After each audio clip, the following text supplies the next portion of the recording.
אריאל, את בסדר? אילו רק יכולתי להסביר לו. אני רואה את הדברים בצורה שונה ממנו. איך ייתכן שעולם שיש בו דברים יפים כל כך יכול להיות רע?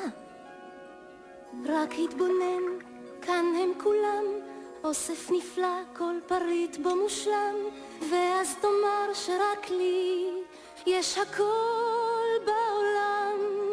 כאן המטמון, זה אוצרי, לא האמנת שזה אפשרי, אבל אני אז אומר, כן, זה מקור אושרי.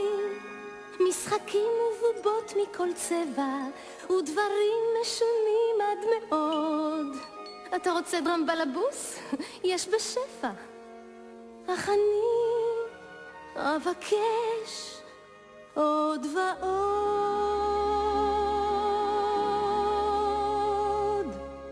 רוצה להיות עם בני האדם, רוצה לראות איך רוקדים בשניים, איך מהלכים הם על, איך קוראים לזה?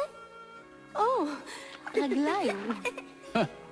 עם סנפירים לא ארקוד לעולם, כדי להלך נחוצות רגליים ולשוטט סתם בה.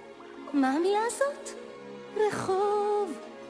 שם הם הולכים, שם הם רצים, שם הם בשמש מתרוצצים, וגם אני, זה רצוני להיות איתם.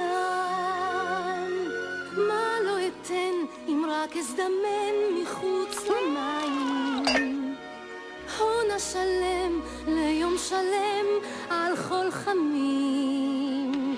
ביבשה כל הבנות בוודאי חופשיות כמו רוח. כבר נמאס לי, אין לי כוח, רוצה לעמוד.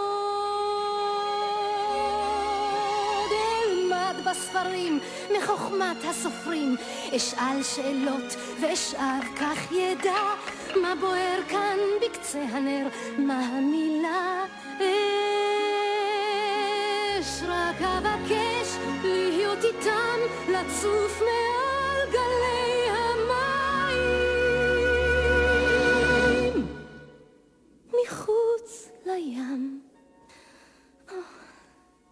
בעולמם של בני